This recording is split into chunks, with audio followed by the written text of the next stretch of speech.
En 1996, Scream débarque dans les salles de cinéma. On en a déjà parlé dans une précédente vidéo, mais pour rappel, le film de Wes Craven est un slasher méta, qui réinvente les codes du film d'horreur grâce notamment au scénario de Kevin Williamson, qui est novateur, surprenant, mais aussi subtilement comique. Scream se moque des conventions du genre, décortique les défauts et tropes du slasher, c'est un film qui deviendra culte et qui marquera son époque. En 1997, un autre scénario de Kevin Williamson est adapté au cinéma, et il s'agit de Souviens-toi l'été dernier. Le film est bien moins méta que Scream peut l'être, Craven n'est pas à la réalisation et ça se sent. Le film est un brin trop sérieux et bien qu'il aura un petit succès populaire amenant à la production d'une suite, quelque chose cloche dans Souviens-toi l'été dernier. Comme si avec Scream, le slasher était mort pour de bon et que la seule chose qui restait à faire était d'en rire. Vous là-bas, vous voulez quoi? Qu'est-ce que vous attendez? Quoi? Moi, qu'est-ce que j'attends? Tu trouves que j'attends trop? Qu'est-ce que tu attends? Oh merde! Vous l'avez deviné, on va parler aujourd'hui de Scary Movie. Scary Movie est une parodie d'entre la trilogie Scream, Souviens-toi l'été dernier, Sixième Sens et Usual Suspect. On y suit Cindy Campbell, qui est la cible d'un tueur masqué qui fait ravage dans sa ville. Elle et ses amis, Bobby, Brenda, Buffy, Greg, Ray et enfin l'hilarant, l'exceptionnel Shorty, Je passe à la télé? Ah, dingue! partagent un terrible secret. En effet, lors d'une soirée arrosée, ils ont percuté un pêcheur et pour éviter la prison, ils se sont débarrassés du corps. S'ensuit alors de multiples meurtres propices à de l'humour noir, potache ou absurde. Le film sort le 25 octobre 2000 au cinéma et il devient un succès extraordinaire. Cumulant 278 millions de dollars au box-office mondial pour un budget de 19 millions, Scary Movie est une réussite critique et publique. Le film gagne très vite une réputation solide et sera à nouveau un hit une fois sa sortie en DVD. Le genre parodique devient alors une nouvelle fois populaire et Scary Movie s'inscrit très vite comme étant un long métrage dans la pure lignée des Hot Shots, Y'a-t-il un flic et autres Police Academy. Une suite est instantanément mise en chantier par les frères Weinstein, alors producteurs de la franchise. Ce qui n'était pas prévu à l'origine par les génies qui se cachent derrière cette comédie culte des années 2000, j'ai nommé les frères Wayans. Né dans une famille de 10 enfants et originaire de New York, Keenen Ivory Wayans se fait connaître dès le début des années 80, notamment grâce à une apparition dans le talk show de Johnny Carson, l'un des plus populaires à cette époque. Jeune stand-upper marchant sur les traces d'artistes tels que Richard Pryor, Keenen déborde de talent et gravit les échelons très vite. En 1987, il s'allie à Robert Townsend pour écrire un film sur leurs problèmes dans l'industrie cinématographique. Les deux artistes en ont marre d'être cantonnés à des auditions pour des rôles d'esclaves, de pimp ou de basketteur. Ils écriront ensemble l'hilarant Hollywood Shuffle. Salut, bonjour, je m'appelle Robert Taylor. Je suis un acteur noir et j'ai appris à jouer des rôles d'esclaves. Aujourd'hui, vous aussi, vous pouvez apprendre en vous inscrivant dans le premier cours d'art dramatique pour noirs. Vous y comblerez toutes vos lacunes. Tenez le cours d'argot noir, premier niveau. Sale putain de connard! Enfoiré de merde, fils de pute! Oui, c'est ça, c'est excellent, bon travail! Robert Townsend finance et réalise lui-même ce premier film à 100 000 $ avec des cartes de crédit. Il rapportera près de 5 millions à sa sortie, c'est un véritable petit succès critique et public, et si des réalisateurs comme Spike Lee ou Melvin Van Peebles étaient déjà présents dans l'industrie, Robert Townsend et Keenen Ivory Wayans enfoncent le clou avec un film important sur la représentation des Afro-Américains à Hollywood, mais surtout fait en totale indépendance, sans major ni grand producteur derrière. L'intégrité et le côté subversif du film en font une œuvre unique qui dévoile déjà un style provocateur de la part de Keenen qui gagne en réputation jusqu'à créer en 1990 le show In Living Color.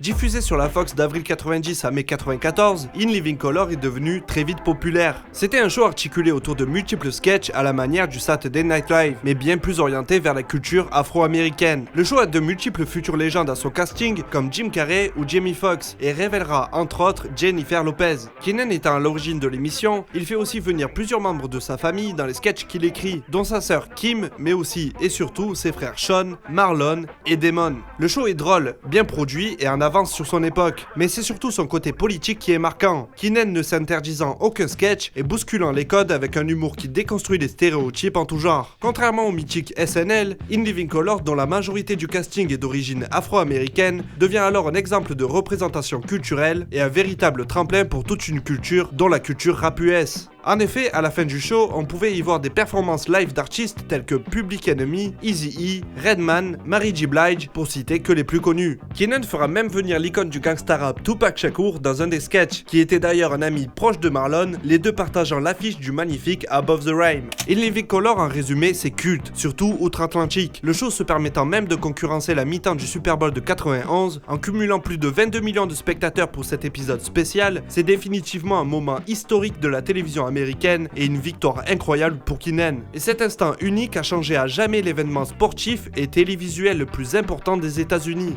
Everybody watching the Super Bowl watched our half hour. And it was so successful that the next year they hired Michael Jackson to be halftime in Super Bowl. So, yeah. Et ça aurait pu devenir bien plus populaire encore si la Fox n'avait pas commencé à censurer et rediffuser des épisodes sans l'autorisation de Keenan, ce qui causera le divorce entre le comédien et la chaîne. Le show s'arrêtera après la saison 5 qui avait alors perdu la majorité de son casting, dont toute la famille Wayans. Sean et Marlon auront droit à leur propre sitcom de janvier 95 à mai 99, sobrement intitulé The Wayans Bro et diffusé sur la chaîne de la Warner. Damon, qui avait débuté sa carrière dans le flic de Beverly Hills, continue sa carrière au cinéma dans plusieurs comédies et utilise tout son potentiel dans le bijou qui est Le Dernier Samaritain du regretté Tony Scott et écrit par Shane Black. Vous allez pas cafeter surtout. Toi, tu la fermes, Duglan. C'est moi, Duglan, lui c'est Trouduc. Il apparaîtra aussi aux côtés d'un jeune Adam Sandler dans le film À l'épreuve des balles. Mais bien sûr, vous l'attendez tous, Damon est surtout connu pour son rôle de Michael Kyle dans la série Ma famille d'abord.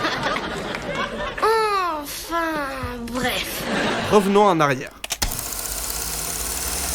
Dans les années 90, l'essor du gangsta rap pousse Hollywood à produire de nombreux hood movies. Genre caractérisé par ses décors situés dans les ghettos des États-Unis, à commencer par le long métrage Colors, puis Boys in the Hood, et enfin le traumatisant Menace to Society, pour ne parler que de la West Coast et des plus connus. Bien sûr, il y a aussi les presses de la ville, mais ça, j'en parlerai une autre fois. Va niquer ta mère, Lopez, je vais te sortir l'œil, branle-le! Sean et Marlon voient du potentiel dans ces histoires de gangsters, et se mettent alors à écrire un long métrage parodique du hood movies qui définira leur style unique et reconnaissable entre mille. Yo, je vais vous dire moi ce que c'est que le ghetto. Parce que dans le ghetto, n'importe qui est une cible. Hood Movie est sorti en 96. On y suit Sandar qui vient d'aménager en plein ghetto et qui va alors découvrir la rue, la vraie, aux côtés de son cousin Lock Dog et de toute sa bande. Loin du misérabilisme habituel, Sean et Marlon détournent des scènes cultes avec un talent impressionnant de justesse. Je peux dire que je plains ta mère. Tu viens de dire quoi sur ma maman? Il prouve qu'on peut avoir un message politique sur la situation des Afro-Américains aux États-Unis sans faire dans le tire-larme ou la glorification de la rue. Certaines vannes sont acides et peuvent mettre mal à l'aise, mais ils utilisent l'absurdité des situations à leur avantage, ce qui en fait un film drôle et important dans le genre parodique. Message! Pour un budget de 3,8 millions de dollars, il en rapportera 20 au total. Il est loin d'être une réussite et le film ne sera pas un succès critique, mais gagnera en popularité avec les années. Il fut inédit en France jusqu'en 2001, où il sortit enfin en DVD pour surfer sur le succès de Scary Movie. Après, je raconte la partie intéressante. Si rendre drôle des thèmes comme la précarité et le racisme dans Spoof Movie était dans les cordes des frères Wayans, alors se moquer d'un genre déjà déconstruit et prêt à être parodié était la suite logique des événements. C'est sur une idée de Sean que l'histoire de Scary Movie débuta. Après avoir vu les films Scream et autres Souviens-toi l'été dernier, il proposa au frère Weinstein un script pour une parodie qui était déjà en chantier dans les bureaux de la Miramax sous la branche Dimension Film. Le script d'origine, dont les auteurs sont deux opportunistes sans aucun talent, sera jeté à la poubelle, mais on reparle d'eux un peu plus tard. Réalisé par Keenan Ivory Wayans cette fois-ci, Scary Movie brille par sa minutie à reproduire quasi à l'identique les films dont il se moque. Ça dit je sais pas où.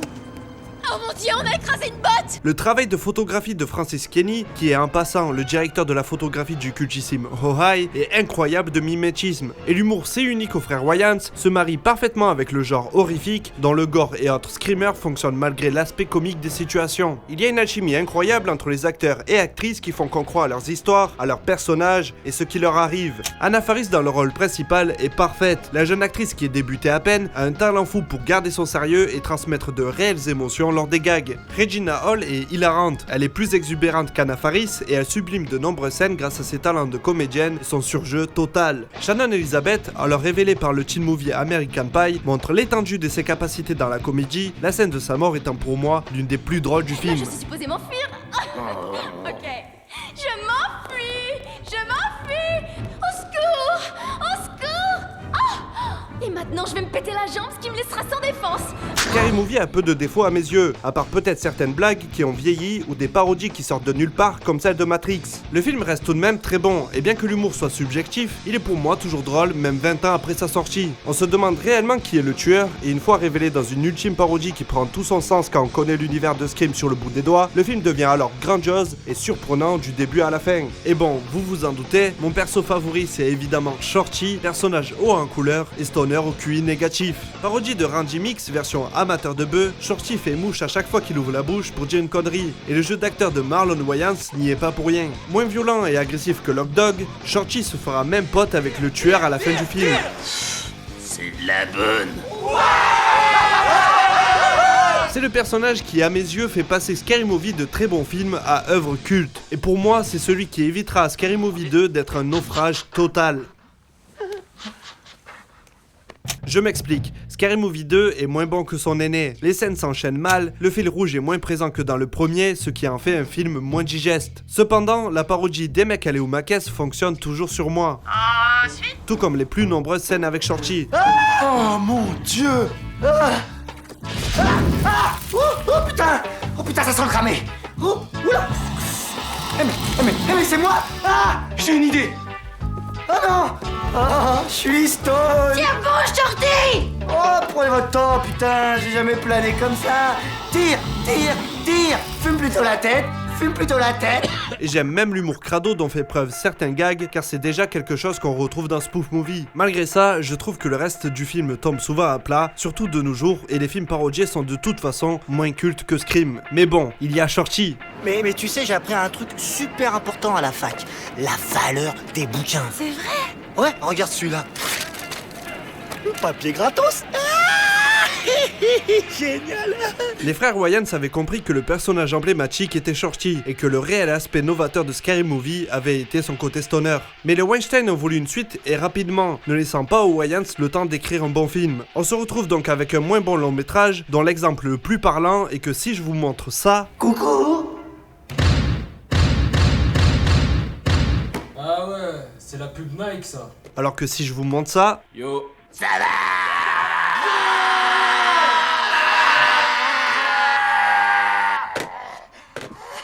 Mais bon, le deuxième film se mate bien quand même, surtout si on est un stoner, et de toute façon, il reste toujours plus drôle que cette grosse merde de Scary Scream Movie. Ouais, on va même pas en parler de celui-là. Bon, vous le savez tous, Scary Movie a eu d'autres suites, mais à cause de différends avec la Miramax, les frères Wayans ont été écartés du troisième film, malgré un script déjà écrit. C'est quoi ce beans? Le troisième opus sera donc réalisé par nul autre que David Zucker, celui même qui avec son frère et Jim Abrahams était à l'origine des Y-a-t-il un flic. Et autant vous le dire, c'est une douche froide comparé au premier. Autant il y avait encore un semblant de scénario dans le deuxième, autant dans celui-là c'est un enchaînement de parodies qui malgré un dévouement total de Regina Hall et Anna Faris, fonctionne rarement. Même l'ajout de Kevin Hart et du trop méconnu Anthony Anderson ne relève pas le niveau. Les films parodiés sont populaires, certes, mais loin d'être autant cultes que Scream encore une fois. Puis désolé mais les frères Wayans avaient une fraîcheur et un talent à comprendre leur génération, alors que David Zucker a juste rajouté un humour de boomer au film et ça devient très vite navrant. J'ai même pas envie de parler du 4 ou du 5 malgré une scène avec le regretté Mac Miller. Les frères Wayans se sont fait voler leur travail et leur réputation car bien qu'étant absents du casting, la licence restera affiliée à leur nom pendant de nombreuses années. Sans parler des trouzaines de films parodiques réalisés par le duo Friedberg et Seltzer, alias les deux pires tâcherons de la comédie qui vendront leur merde à base de parler scénaristes de Scary Movie alors que leur script n'a même pas été utilisé dans le premier film. Définitivement, c'est une histoire bien triste qui, cela dit, n'empêchera pas les frères Wayans de réaliser deux autres succès des années 2000, l'hilarant Fausse blonde infiltrée et le très familial Little Man. Scary Movie reste malgré tout une œuvre majeure des années 2000, et bien qu'étant un film parodique, son côté politique apporté par ses auteurs en font une satire sociale pertinente sur le genre horrifique. C'est un film qui tient toujours la route 20 ans après, qui a gagné honnêtement son statut de culte, là où ses suites étaient inoffensives, donc oubliables. Je l'aime. Me regarde pas comme ça. On peut rester amis. Et je suis sûr que tout comme pour le Airplanes des As, vous avez tous au moins repensé à une vanne de Scary Movie en revisionnant un classique comme Scream. Pour toutes ces raisons, je pense sincèrement que les frères Wayans ne méritent pas leur mauvaise réputation due aux échecs que sont les suites de Scary Movie. Mais au contraire, à l'instar de leurs aînés Zucker et Abraham Zucker, ils doivent être enfin considérés comme étant ceux qu'ils sont réellement, des génies de la parodie. C'était Ace Modé, à la prochaine.